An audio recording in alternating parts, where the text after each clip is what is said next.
All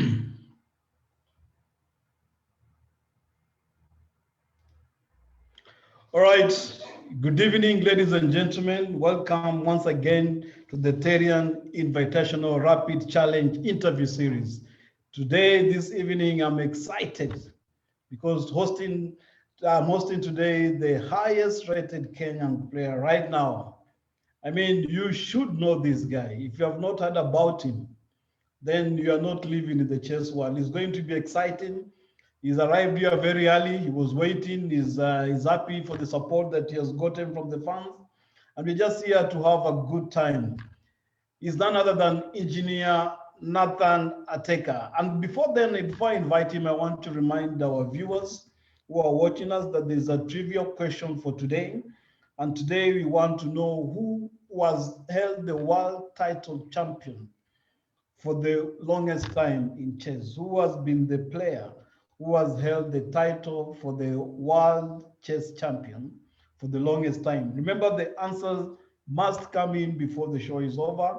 Just post it down there on our Facebook page, Terrian Chess Africa, or on the Chess Kenya Facebook page, and we shall be awarding the winners, courtesy of the Village Market, when the event will be done on the 21st of March at the Trademark Hotel, who are our venue's partners. Splendid hotel, beautiful ambience, environment, just as cozy as it can get. And so we encourage you to participate. The more times you participate, the higher your chances of walking away with the first prize gift voucher of 5,000 Kenya shilling. The second winner will get a gift voucher worth 3,000 Kenya shillings. And the second runners-up will walk away with a gift voucher of 2,000 Kenya shillings. Again, I want to remind you, all this has been made possible by our great partners, the Village Market. And the family members and the Chess Kenya Executive Committee are not eligible to participate in this trivia. The same applies to the players who are taking part in this event. And I've been seeing some of them participating, but then, well, they have always been time bad. Ladies and gentlemen, let's now welcome to set today engineer Nathan Ateka. Ateka, how are you, man? Yeah, fine. And thanks, Brian, for inviting me to your show. Very excited indeed. Yeah, people have been asking me, is Ateka really coming? I mean, is he? No, some people have never seen you. They have heard your name precedes you. They've just heard of you. They have never seen you. So I'm sure those who are watching and never seen you, they're very excited. Now, let's kick it off. Who is Ateka? About your family, your job. Tell us about Ateka, and then we shall delve deeper into your chess career. Basically, I'm a middle-aged mechanical engineer by profession. I come from Eastlands. That's where I'm bred and born. And I love chess. I love sports in general. I played so many different types of sports, but chess was always up there. I'm a family man. I'm married with 2 children. My family lives in Mombasa. I work in Nairobi, so a little bit of difficulty for me to attend chess tournaments because at times during the weekend, I prefer to go visit the family. So Great. That's me in a nutshell. Fantastic. Ateka, when you talk about born and in Eastlands, I mean, Eastlands has been the home of chess in Kenya for a very long time. I know you are among the players who used to play for KCB when you're still a junior player, right? Yes. And KCB was, as always, has been a tough team. And during that time, we had the greatest player of all time, according to me, in Kenyan chess history, Humphrey Andolo. That's not to take anything away from your accomplishments and the rest, but Andolo to me was just phenomenal. Andolo was your team captain. And did you grow up learning chess from Andolo, the likes of Akine Humphrey, Andolo, Joseph Kanyingi, Martin Oyamo? Are these the guys who introduced you to chess and made you who you are? Okay, not really introduced me to chess, but actually those guys were my mentors. They were my coaches. I actually achieved what I achieved because of them. But in terms of learning the game per se, actually I think I learned it from Isaac Babu. Isaac Babu has been a big brother to me for many years. We lived in the same estate, and as a big brother, I used to look up to him. So one day I found him playing chess with another neighbor, and I was very surprised. What game is this? But the pieces not moving as drafts, because that time we were playing drafts. I'm very good in drafts, by the way. I think I'm really? 1950. So out of curiosity, I think that time was around 11 years. They showed me the moves, and slowly we started playing chess. Then luckily, Just continue. Luckily, there was a guy called Kizito Boy. Maybe you remember him. He's also a former national junior champion. His father bought him a chessboard. The chessboard we call spears. That's one. Spears, yes. And so the everybody, red and black one, huh? Yeah, the red and black one. Everyone in the estate learned the chess and used to play it now instead of drafts. The one where if you lose, everybody is laughing at you and things like that. So slowly we got into the game. Then one time, my big brother, is called Kennedy, convinced Kizito Boy to give him a chessboard, and we went with it to Mombasa on holidays. Okay? So I had 1 month playing with my bro using that spears board, and he was beating me all the games in 4 or 5 moves with the full smith. So to make it interesting, he had to teach me how to avoid the full smith because he was winning all his white games in 3 or 4 moves. So slowly like that, I got to improve. Then I remember I joined upper school.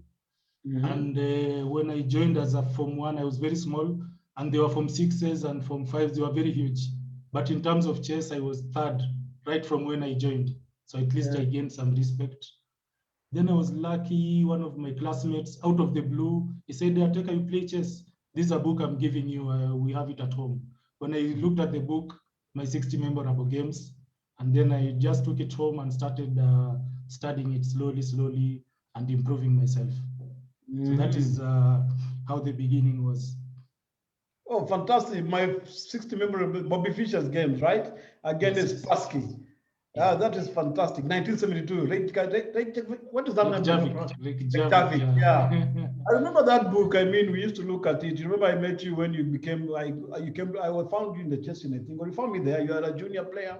And Babu also had a hand in helping me learn how to play chess when I used to go to KCB Sports Club in Dwarak, and he could sit me down and tell me, this is what you do, and the likes of Oyama also picked up from there.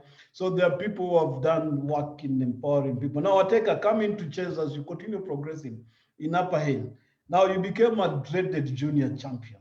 How was that feeling for you, just being mentioned by the greatest on the land? That's the Ateka. You know, some of us really loved associated with you. No wonder I used to invite you to come and visit me. Remember my hood, Madare North, Area 4? Yes, Madare North, yeah, very sentimental, yeah. Okay, what happened is that I progressed in Kenyan terms quite rapidly. I was junior champion, I think, some years later. And that time we used to play a tournament we call ESO Schools Championships. This was being organized by Chomu. That time Champ Chomu was the chairman of Chess Kenya. So that's where I met guys like Kanegeni, Kange Saiti, all those guys of old.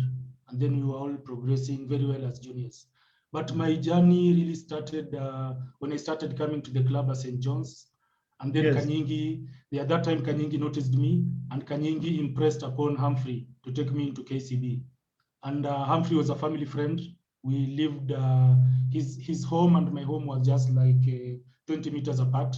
So each family knew each other. So Humphrey was also, by then he said, okay, even me, I've been considering that. We'll take him into KCB Team B. So that I'm just out of high school in 92, around there, and then I joined KCB Team B. And that's where now I got exposure to hard chess, and I just started to pick it up from there.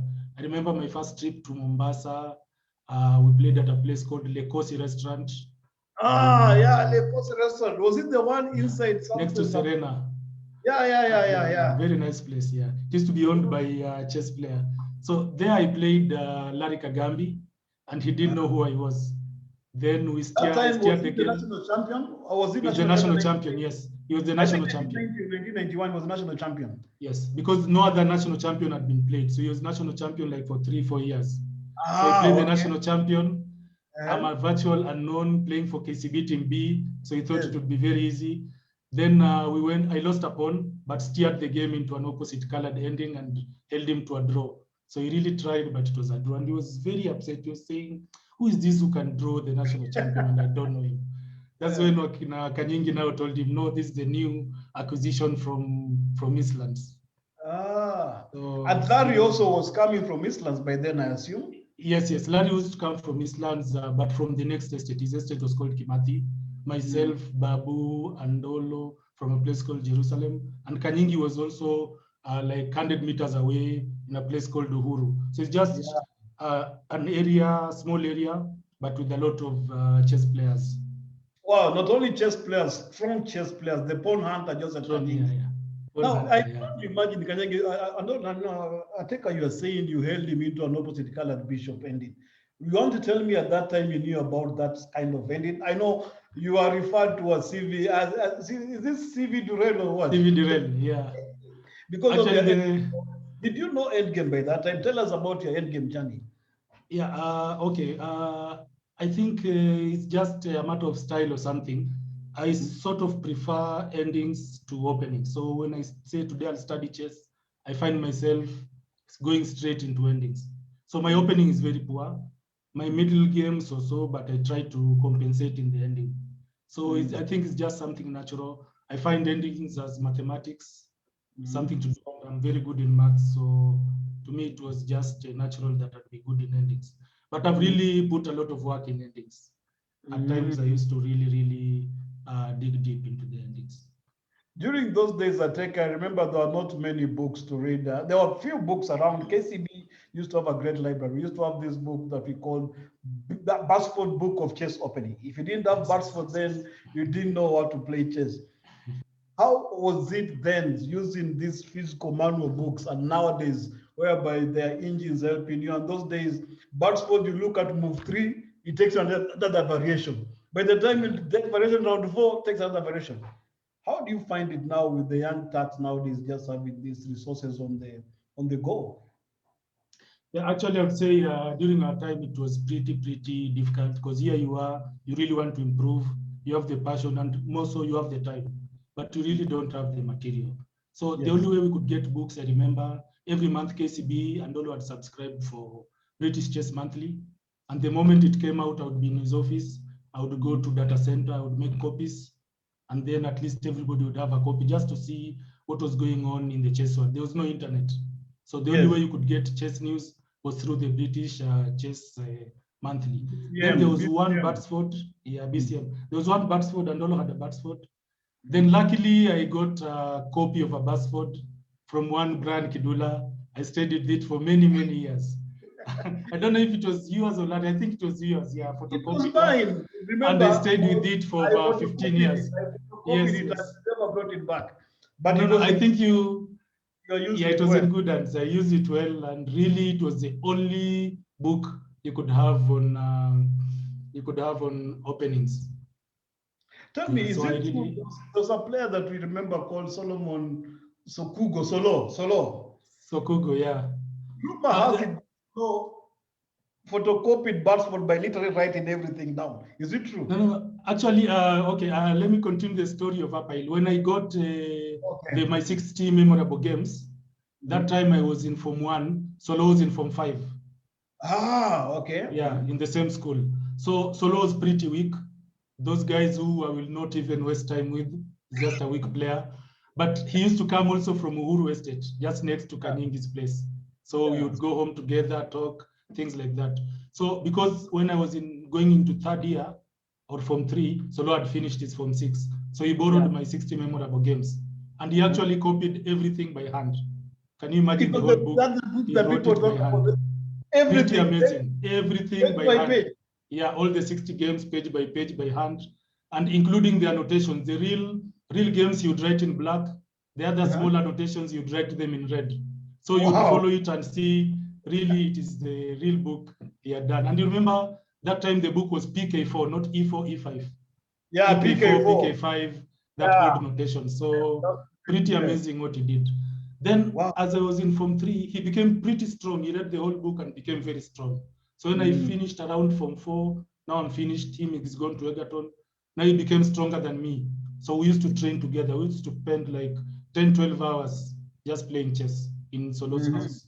Yeah. So really, Solo, I could say, he was my first training partner come coach. He showed me many things.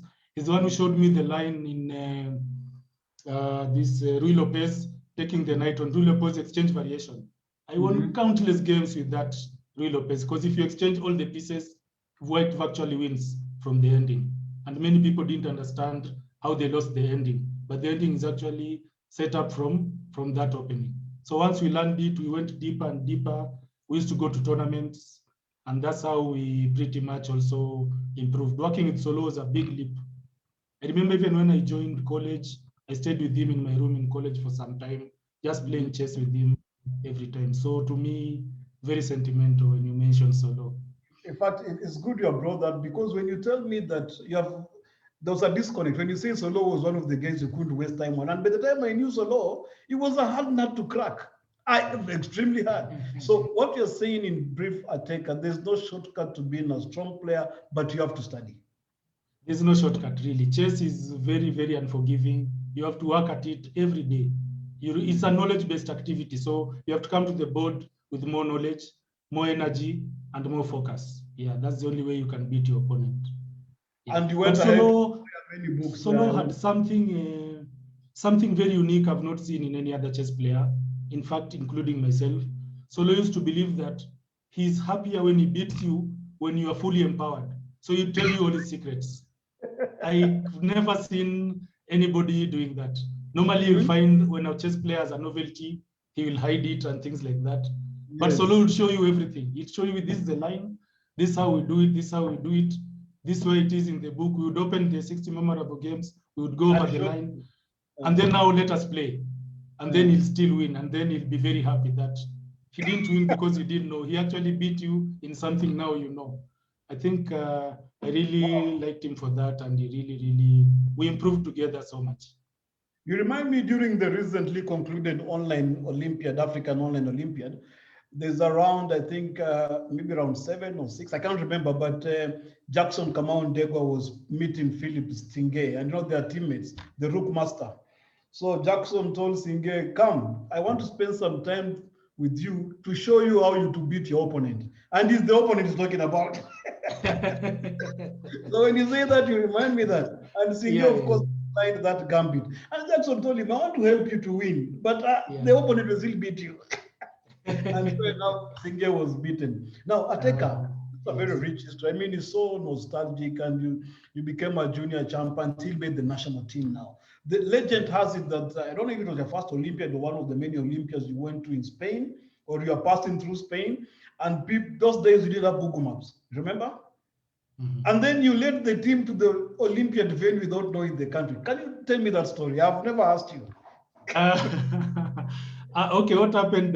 This was the Olympiad in Calvia. Yes. The Olympiad in Calvia. I think it was my last Olympiad around 2004, maybe, if I'm not wrong. 2004, 2001 of them. And so we arrived much early. We were only the players. Lincoln Jenga was the chairman, and he would come later. So we were only players. We didn't have enough money. We've landed in Calvia, and only to learn that there should be a connecting flight. No, we've landed in Barcelona. There should be a connecting flight to Mallorca Island. We can't afford that flight. So we are stranded in the airport, and we are sitting and saying, wow, now what do we do? Then we start saying, okay, maybe we look for FIDE guys. FIDE guys will help us out. But FIDE guys are not there. FIDE guys are in Mallorca. They're not in Barcelona. So we were basically stranded. Then I looked around, the chess brain kicked in. I went to the tourist office. I told them, look, guys, we need to get to Mallorca. What do we do? He said, okay, there are two ways. You can either go by flight or you can go by ferry. And the ferry leaves in around 1 hour. So you have to get to the ferry place, book the ferry, and then you go. So they gave me a map. Those days, everything is manual. So we sat down with the map. I checked the map. We had to take, I think, 2 or 3 trains. We've never been into those underground trains before. So it was just a dash. But really, I think chess helps you to solve other different problems under time pressure, which is just like what happens. I like that. Other different problems under time pressure. Under time pressure, yeah. So we were reading the map, running to one place, asking questions. And the problem is you ask somebody, he only knows Spanish. So nobody is helping us along the way. So luckily we found the train station. We went into the first train, got confused in the changeover of the trains. Luckily we got the second train, and we just beat the time for the ferry just on time, and we entered the ferry. It was an overnight ferry, and then we arrived in Mallorca in the morning. So good teamwork there. Really, really interesting what we went through those days. Who are some of these team players you were in Spain that time? I remember we had the ladies team. We had the whole ladies team. We had the men's team. I think Johnny was there. I'm not sure, but I think Ben Guk was there. Matthew Kanegeni was there, yes. Was Alex Makatia there? I don't know the history. Makatia came later, I think. Makatia came later. Makatia, him was very organized. I think he flew that route or something. He was much more organized, but he was also there. Yeah, so we were able to. Linda Abur was there, I remember. The two KU ladies, my friends. Rehema, Maria? No, not Rehema. Oh, those ones came. These are old ones. Linda Abur. All right, never mind. That's good history. Yeah. Viewers, there you are hearing from the veteran chess player, now retired and passing his time at the Kenya Motor Sports Club, where he just plays blitz chess. That's not an Ateka. For viewers, the trivia question today is, who is the player who has held the World Chess Champion title for the longest time? Who is that player? Put your answers down there, and we shall be picking on the winners as the days go by and reward them. Ateka.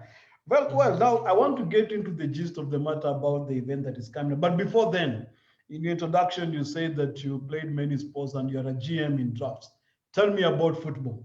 You played for one of the top clubs in the country. How did that happen, Ateka? Actually, I think, when we were growing up in Eastlands, there were no TVs, there was nothing else you could spend your time on. So either go out, play with your friends, or maybe you stay inside and do domestic chores. So I used to play a lot of football, the one we used to make with polythenes, and later on graduated into the main football. Actually, I think I played everything. In school in Upper Hill, I was in the hockey team. I think I was in the volleyball team. I played many things, volleyball and things like that. But football was really the main sport in Islam. So what happened is I used to go to Jericho, to a place nowadays called Camp Toyoyo. This is actually the nerve center of football in Kenya. And from there, I honed my skills up to a time when I was ready to join AFC Leopards. So out of the blue, I was spotted by the scouts for AFC Leopards. This was in '96. And they took me over to the chairman for AFC Leopards, was called Peter Onalo. And all of a sudden, he puts a contract on top of me and 20,000 shillings on top of the contract. These were 40 pieces of 500 shillings notes, new ones. So I put the notes in my pockets, and I don't even know what I was signing. I was just told, sign here, I sign. Sign here, I sign. Those cash? Cash, yes, that's my signing fee. And as the salary, by the way, my salary was 5,000 shillings every month. And then there were allowances here and there. So off I went. I played for AFC Leopards. I spent with them something like 6 months. But I had to stop it because then my grades in school, that time I was in campus, my grades really went low because I was too rich. I was writing notes while sipping beers and things like that and not attending all the classes. So I just realized I can't do football and education at the same time. So I had to stop. Ateka, you didn't look for me, man. And we used to hang out within Mother North. Remember, we used to play blitz all night long on Saturday, and then we still go to church on Sunday evening. Do you remember those? Actually, we used to start Friday evening, and we play the whole night, the whole of Saturday up to Sunday morning, and then we go to church. And Oyamo used to take all our money. I remember. Oyamo was Oyamo that time was very secular. I coach corporate bodies. Yeah. All right, Ateka, let's go now. Days, yeah. What is the game plan you're bringing to this Terrian Invitational Rapid Challenge? Actually, to be honest with you, when I got the invitation, I said, okay, I've been looking for a chance to make a comeback. This will be it. So I started studying, but in between, something cropped up. So I'll lose this week and next week. I won't do anything on chess for some time, but I'll definitely be back. And we usually say that when Ateka sits on the board, it's business. Whether I'm on form or not, I will fight. So I'm looking for a big fight. I'll do my best. I'll represent.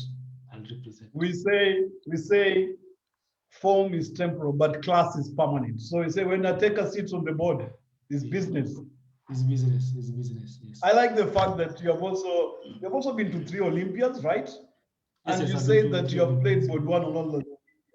Yeah, yeah. And let me read something you said about yourself that really made me laugh.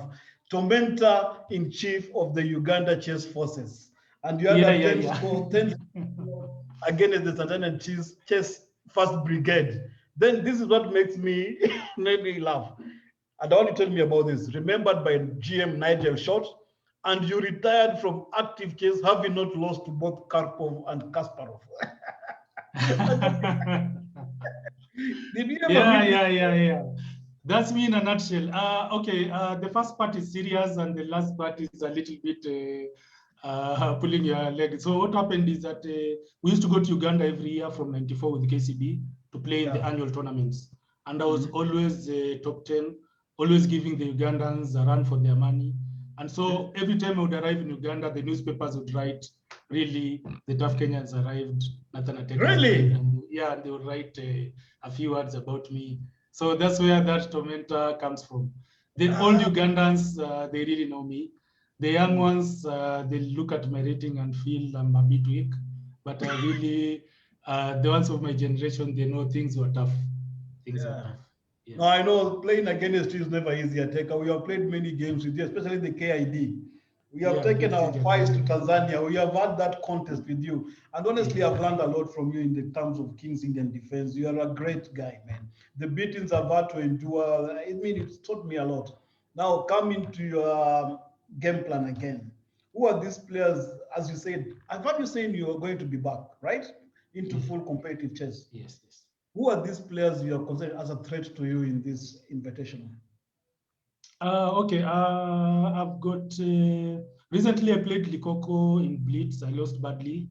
I think his style is very difficult to mine because he had a tactical solution to every problem on the board. So it is something I need to work on so that I can at least match his tactics.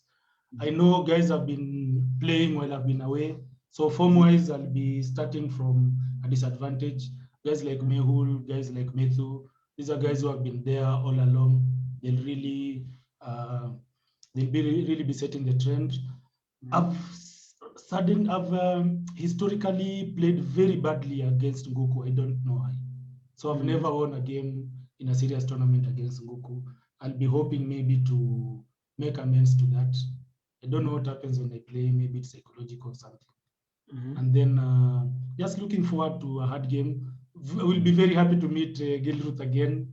We'll have another nice position of battle. So really just to enjoy myself at this stage, no pressure, just coming to enjoy myself, meet old friends, and take some learnings. And take some? Learning, to learn. Take some learning. Okay, yeah, learning, yeah. So given that analysis, that position evaluation that you have just come up, how do you rate your chances? Actually, my plan was to be in the top 5. I think that will be a phenomenal achievement. But given that it's a round robin, I really fancy my chances. The only problem is time will be short. It's speed chess. Speed has never been one of my best places to play. I prefer the old 2 hours 40, and then you added 15 moves so that you can convert the rook ending. But it's okay. 15 minutes for converting the ending. So I'll have fun. Yeah. Now, that aside, what do you want to tell the young players who are looking up to you guys? You are the highest rated Kenyan player. They were 21 or 31, I think so. And you have held that for a long time. You came Actually, back I think from maybe it's a record or something. But what I'd like to tell the young guys is that really there's no excuse. Unlike our time when we used to struggle for material, now there is everything. The new Chess Kenya has put an environment where you can play chess internationally. There's a lot of literature hanging around. There are a lot of free material on the internet. Really, there's no reason why a young guy, especially just after Form 4, should not get to 22, 2300. Really, there's no reason. It's just to work very hard, But what I'd like to tell also the young guys, stay away from engines. Like there was a time we used to post a puzzle or two in the WhatsApp group we have, and somebody gives you an answer from the engine. Every problem it goes to the engine. I played the national championship recently after a long time. Immediately I finished, somebody tells me, you are losing. The phone says you are -3. Then I'm like, -3, okay, this is the board, show me the -3. And they can't do it. So really, young guys, stay away from engines. Let the engine show you after the analysis, but at least try to analyze yourself, do things manually, and when you want to confirm, then now you can check the engine. But at least train your brain to really do things, do the analysis on your own, and then use the engine to counter check and to see where you could have improved further. Absolutely spot on. What role do veterans like you, strong players like you, have to play in uplifting the standards of chess in the country? I think for us now, it's a guidance role. We only need to guide the young generation on the way forward. We need to play with them so that they can take off our ratings, lose ratings and they gain ratings, so that they can improve. But really, we are there for consultation. Every time, I'll tell you a story, every time I sit with the strong guys, after I've not seen them for quite a while, I learn a lot. Like recently at the tournament, I spent some time with Kanegeni. I learned a lot. He'll always have something new to improve. He'll always have a new website to show you ABCD. Same thing with when I sit with Magnum. I've not seen him for 6 months. When I come to see him, he's really moved. That, as in, he's improving himself constantly from both his source of information and his approach to chess.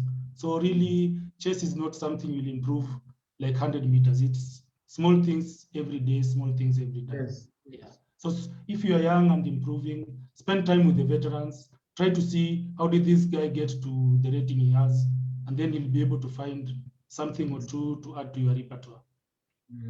Fantastic. One of the players in Kenya, national champion, actually, Meul Gohil, has very kind words to say about you. And I think you have earned your place in the history of chess in Kenya. Meul said, Ateka is a true positional master, not just player, master. He calls you master with reverence fear. He has played beautiful positional games. Now, this was a rejoinder to Ricky and Dr. Nani, who reckon themselves positional players.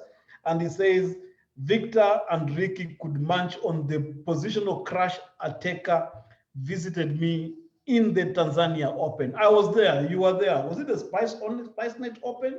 Yeah, it was SpiceNet. Yes, SpiceNet. Yeah, I surprised him with I think I finished fourth Ateka. I don't know where you were. I know, but I was there with you. Yeah. Okay, that was a sentimental tournament because first of all, it was my first time to play a Grandmaster.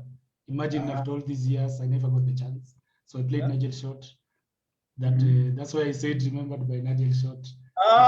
It was inspired in Tanzania. Yeah. To try to uplift my status. So I played a good game against Mehul, but it's true, really, I enjoyed the positional games more than the tactical games. Yeah. So it is something I need to also work on so that I can also balance on the tactical side. But I really enjoy. Yes. Just continue. Enjoy. Yeah, I really enjoy positional games. At the club where we play blitz, we call it kushikilia squares with George Moore.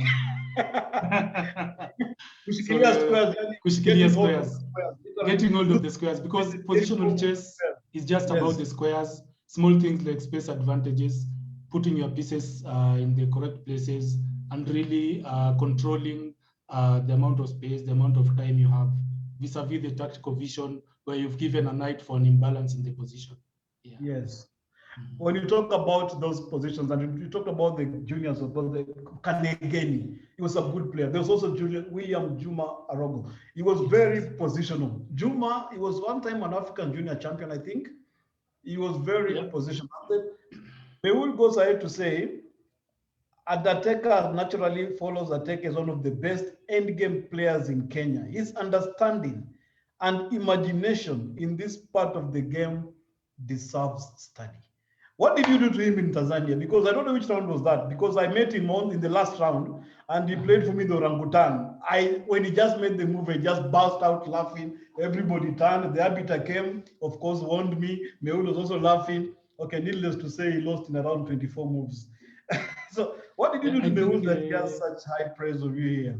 Yeah, what happened is I surprised him with the D4 because all my career I've always been an E4 player. So I played D4. Yes. I think he played King's Indian, and I was somewhere in the middle. I managed to trick him slowly, just slow moves until his position collapsed. But I think also in that tournament he lost hope or something. He just went on losing and losing. Something affected him maybe, but really it was also one of my best games. I've played Meul a number of times. I think maybe our score is even. At times he wins, at times I win. But we've always met in very, very important times in tournaments. You mentioned William Juma Arogo. To me, yes. I think William Juma Arogo is the strongest Kenyan in our generation, much stronger than Andolo.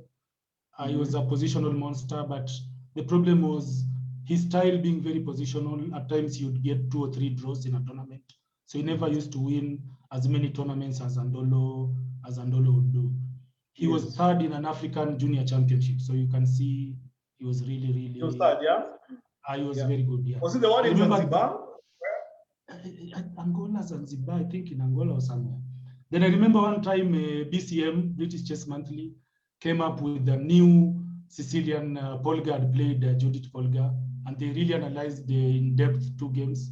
And Singe and Andolo really studied that line, and they really went deep, only for Andolo to play for Juma and hit a hard rock. You can imagine, after they've studied and studied, Juma had not seen it. Yeah, just from first principles, Juma was able to rebuff Andolo's attack. So he was quite strong. Unfortunately, he got lost in the corporate world, but he was good. You remind me of Magnus Carlsen and Wesley So in this opera tournament they just finished the other day. Wesley So has come up with a series called the Chessable series. So Magnus played into that line, and he didn't know this is Wesley So line. So Magnus could not make any headway. So when he was asked, did you know that you are playing what Wesley So has written as a study? He said, if I knew, I wouldn't have played it. And then when Wesley So was asked, did you ever think that Magnus Carlsen must have looked at your study? He said, why would he, as a world champion, look at my study? So it's very great when you say that Juma was able to rebuff Andolo's attack after intensive study. So it's about understanding the position. Yeah, understanding the position. As we conclude, Ateka, this has been very incisive. I like it. What do you want to tell your opponents come March 20th and 21st, just before they face you on the board? I just want to tell them CV Durrell is coming. CV Durrell is coming for you. That's my nickname at the club. Yeah, Bad Boy. That's my nickname at the club. But really, I just want us to have very good games. I can't gauge my form right now because I really wasn't able to put in the time which will be required. But if I can get 1 or 2 guys, top players, and I manage to beat them, then to me it will be already a success. But really, I'm hoping to come back strictly into chess. What is your concluding remarks, Ateka, as we wind up on this show today? You've been a great guest. I've really enjoyed this. I was looking forward to just meeting you. I haven't met you in a while as well, and I'll be coming to meet you very soon, where you dominate at the Kenya Motor, where your retirement home, Kenya Motor Sports Club. Yeah, what are your concluding remarks as we end this show this evening? Yeah, firstly, I'd like to thank you, Brian and Terrian and all the academies for the good work you guys are doing to nurture the talent and to provide an environment for chess to continue. I'd like to thank Chess Kenya. Really, they've been very open, giving everybody a chance so that chess can improve. To the players, really, the onus is on us now to use all the facilities we have been given by the different stakeholders to be able to move the game forward. I really, really long for a day when it will be us dominating the Ugandans, because for a long time they've been ahead of us, and in spite of our junior scene being really one of the best in Africa. So I'm looking forward to a future in chess in Kenya, where I will come and really finish number 35. Yeah, because the young guys are very, very strong. So just to thank everyone, thanks for watching the show. We'll meet at the board here. Right, thank you very much. Just a special mention to a few people. You know, I have to send some few salams. Philip Singe, thank you so much for all the end games we've done. He's still my end game coach. Humphrey Andolo, thanks so much for really standing up to bring my career to where it was. Kanyingi, guys like John Mukabi, all my senior mentors, Francis Ngesa, I remember. These are guys who used to give me bus fare when I come to the club at St. John's. I really, from the bottom of my heart, thank you for bringing me up to where I am now. Yes. Well, thank you very much. There you have heard from Sylvie Durrell coming for you. That has been another Ateka on today's show of Terrian Invitational Rapid Challenge. Remember, we'll keep it here next week. This week, actually, on Thursday, we'll be hosting one of the top ladies playing this event, Cheryl Ngima. So keep it here. Thank you for watching and have a good evening. And God bless you.